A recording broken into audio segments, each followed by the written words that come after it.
හයි කොහොමද ඔයාලට? අද මං අපේ ශරීරයට ගොඩාක් ගුණ දෙන ගෝවමල් හදන වෙනස්ම විදිහක් තමයි අරන් ආවේ. මේක ඔයාට බත්, පාන්, රොටි වගේ දේවල් එක්ක හරිම රසට කන්න පුළුවන්.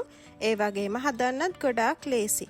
ඉතින් අපි බලමු මේ කොහොමද හදන්නේ කියලා. ඉස්සෙල්ලාම මම මේ වගේ වතුර බෝල් එකක් අරගෙන මේකට ලුණු තේ හැන්දක් එකතු කරගන්නවා.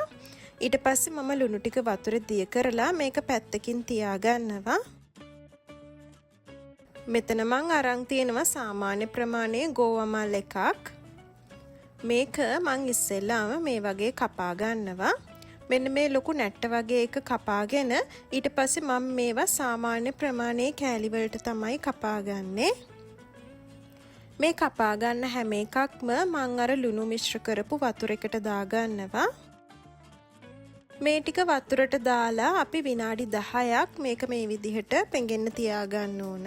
පෙඟෙන්න තියලා ඉවර වෙලා මං ගෝවා ටික මේ වගේ වතුර වලින් පෙරලා අයින් කරගන්නවා. ඊළඟට මම පෑන් එකක් ලිපේ තියලා ලිප ඔන් කරගන්නවා. මේකට මම තෙල් මේස හැන්දක් එකතු කරගන්නවා. තෙල් ටික හොඳටම රත් වුණායින් පස්සේ මං අපි පෙරාගත්ත ගෝවා මල් ටික එකතු කරගන්නවා. ඊට පස්සේ මේක අපි හොඳට තෙල් එකේ බැද ගන්න ඕන. සාමාන්‍යයෙන් මේ විදිහට දෙපැත්ත දදා මම මේක සාමාන්‍ය දුඹුරු පාටක් එනකන් මේ වගේ බැද ගන්නවා.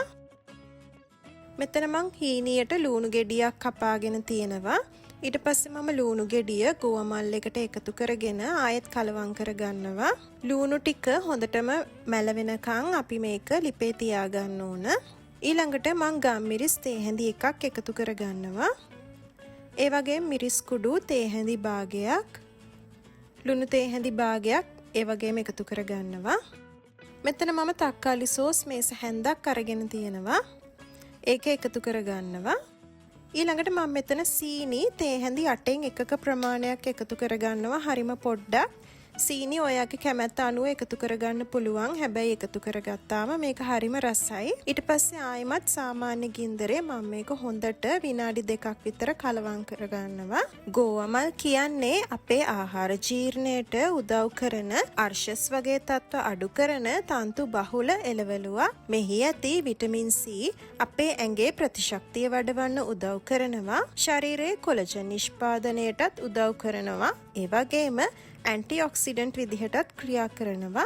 ගෝවමල් වල කැලරි ගොඩාක් අඩු ප්‍රමාණයක් තියෙන නිසා ආහාර පාලනය කරන ඔයාට වුණත් ඔයාගේ කෑමට ගෝවමල් එකතු කරගන්න පුළුවන්. මේ ටික මේ වගේ විනාඩි 2ක් විතර හොඳට කලවම් කරලා ඉවර වෙලා මම මේක වහලා විනාඩි 5ක් මේ විදිහට හදාගන්නවා.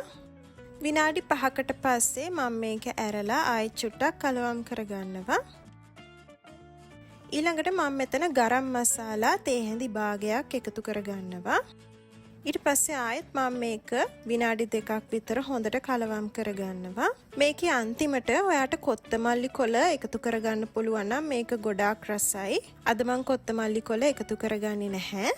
ඉතින් මේ තියෙන්නේ කවුරුත් කැමති ගෝවමල් හදාගන්න පුළුවන් හරිම ලේසි ක්‍රමයක්. මේක හදන්න ඔයාට විනාඩි 10ක්වත් යන්නේ නැහැ.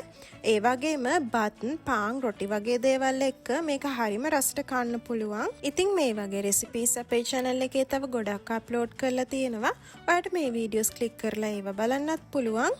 ඉතින් ඔයත් මේ රෙසිපි එක try කරලා අනිවාර්යෙන් මේ වීඩියෝ එකට කමෙන්ට් එකක් දාන්න. ඔයා මේ වීඩියෝ එකට කැමති නම් වීඩියෝ එක like කරන්න, channel එක subscribe කරන්නත් අමතක කරන්න එපා. තවත් රසම රස රෙසිපි එකකින් අපි ආයෙත් හමු වෙමු.